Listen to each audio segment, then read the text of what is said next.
Imagine waking up every morning believing that your thoughts, emotions, and decisions are entirely your own. You assume that your reactions to people and situations stem from logic, personal values, or past experiences. You believe that the way you view the world is a product of your conscious choices, shaped by education, culture, and personal growth. But what if that is only part of the story?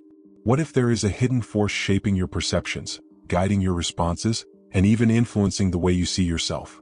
A force so subtle yet powerful that it determines your relationships, fears, and the very path your life takes, all without you realizing it. This force is called shadow projection, and whether you are aware of it or not, it has been silently shaping your world since the moment you developed self-awareness. Swiss psychiatrist Carl Jung introduced the concept of the shadow, the hidden, unconscious part of ourselves that we reject, suppress, or deny. These are the aspects of our personality that we have deemed unacceptable, embarrassing, or shameful. Maybe we were told as children that certain behaviors were bad. Maybe we had experiences that made us feel unworthy or unlovable. Over time, we learned to suppress those parts of ourselves, pretending they did not exist.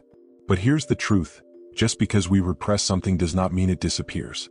Instead, these suppressed traits, emotions, and desires continue to exist in the unconscious mind, influencing us in ways we don't even realize.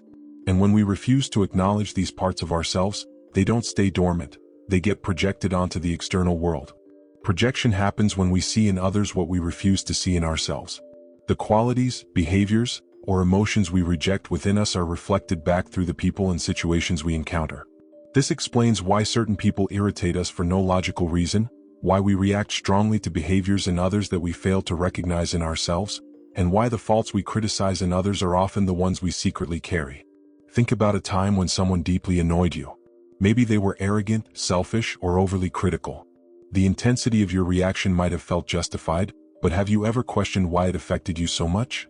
Could it be that, on some level, that trait exists within you, buried, denied, or disguised as something else?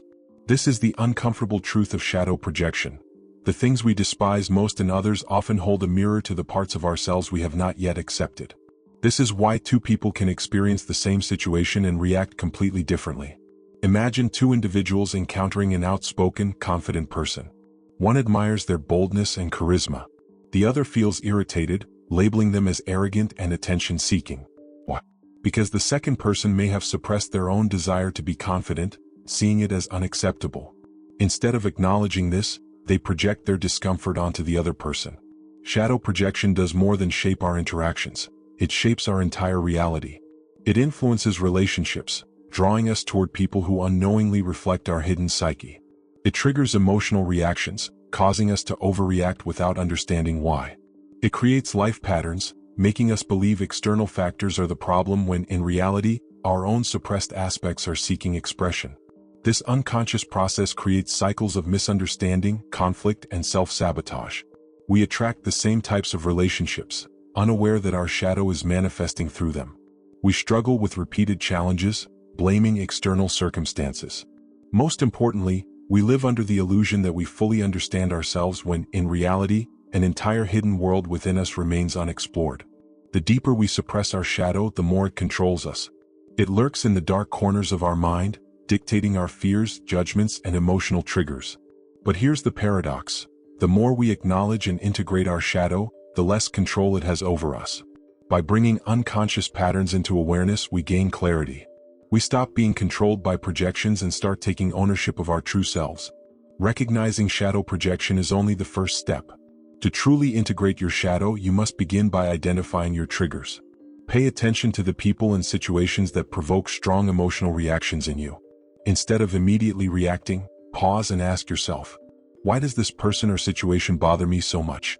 What part of myself am I rejecting or suppressing?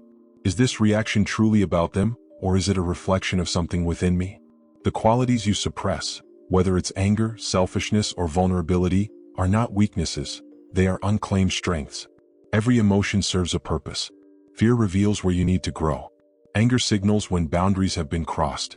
Shame deepens the separation between you and your true self, but curiosity can dissolve it.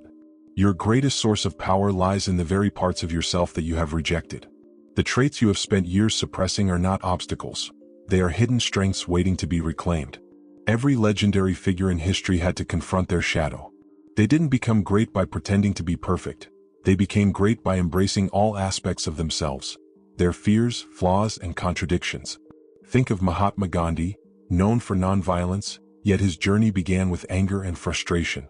Instead of suppressing those emotions, he channeled them into transformation. Or Carl Jung himself. He struggled with doubt, alienation, and darkness, yet he used those experiences to develop groundbreaking insights into human psychology. And this brings us to you. What if, instead of rejecting your shadow, you started working with it? What if, instead of feeling ashamed of your flaws, you started seeing them as teachers? What if, instead of suppressing your emotions, you started listening to what they were trying to tell you? The final step in shadow integration is ownership, the decision to stop fighting your shadow and start seeing it as a source of power. When you do this, you stop living a fragmented life. You stop feeling like you're not enough. You step into the truth of who you fully are. Most people spend their entire lives avoiding their shadows, running from their suppressed emotions, and projecting their unacknowledged traits onto others. But what if you could break the cycle? What if, instead of running, you turned around and faced the parts of yourself you once feared? True transformation begins the moment you stop blaming external circumstances and start looking within. The moment you realize that everything you judge in others is a reflection of something unhealed within yourself. The moment you accept that your greatest challenges hold the key to your greatest strengths. So, I leave you with one final question, perhaps the most important question of all. What if everything you have been running from within yourself is actually the key to your greatest strength?